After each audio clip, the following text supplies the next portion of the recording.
నరేంద్ర మోడీకి చెక్ పెట్టాలంటే, నరేంద్ర మోడీ తాట తీయాలంటే, నరేంద్ర మోడీ నాటకాలు బయట పెట్టాలంటే రెడ్డి కులాన్ని కూడా నేను బీసీ కులంలో లీగల్గా కన్వర్ట్ చేస్తాను అని ఒక మాట చెప్తే చాలు ఇలా చెమటలు పట్టేటువంటి పరిస్థితికి వచ్చింది. నరేంద్ర మోడీ షేక్ అయిపోతుంది.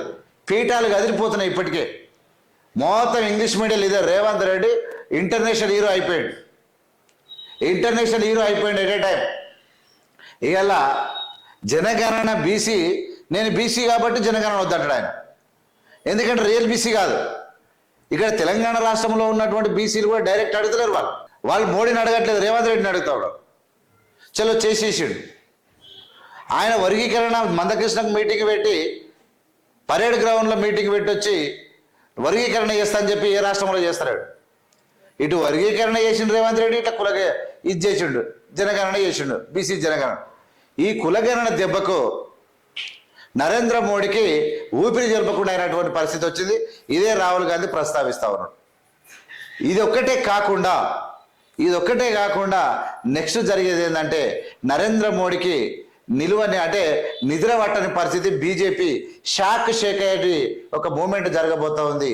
అదే రెడ్డి కులాన్ని తీసుకుపోయి బీసీలలో కలపడము. ఇక అందరు షాక్ అవుతుండొచ్చు, షేక్ అనిపిస్తుండొచ్చు అందరికి, మీ అందరికి. కానీ ఇక్కడ ముళ్ళును ముళ్ళుతోనే తీయాలి. ఈ అపాయకారులను, ఈ దేశానికి అపాయకారులు ఎవరైతే ఉన్నారో వీళ్ళని ఉపాయంతో మాత్రమే వీళ్ళకి ప్రజలకు వాస్తవం చెప్తే వింటారు. మామూలుగా ఈనాడు ప్రజలకు అర్థం కాదు, ప్రజలకు సాధారణంగా అర్థం కాదు. అరే రేవంత్ రెడ్డి రెడ్డిలను బీసీలు కలుపుతూ ఏంద్రా పండుకున్న వాళ్ళు లేచి చూస్తాడు. అరే రెడ్డిలను కలుపుతున్నట్టు ఏంద్రా అంటే అది కాదురా నాయన.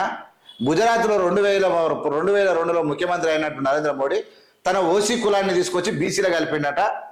మరి రేవంత్ రెడ్డి ఏమో తక్కువ తిన్నాడా? నరేంద్ర మోడీ కన్నా ఏమన్నా శాతగానోడా? అన్నింట్లో ఏమిట్లో చూసినా నరేంద్ర మోడీ కన్నా నెంబర్ 1 ఈయననే ఉన్నాడు. ఈయన కూడా తన కులాన్ని తీసుకుపోయి బీసీలో కలుపుతాడట.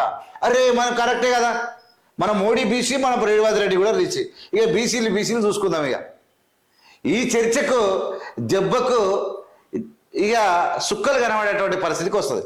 ఇది ఈ రాష్ట్రంలో, ఈ దేశంలో జరగబోతా ఉన్నది. ఇది నేనేమంటే రెడ్డిలు తర్వాత అలవాటు అవుతారా కాదా కాదు. ఇక్కడ దేశంలోనే ప్రపంచంలో నరేంద్ర మోడీ యొక్క నాటకాలు తెలవాలి అందరికీ.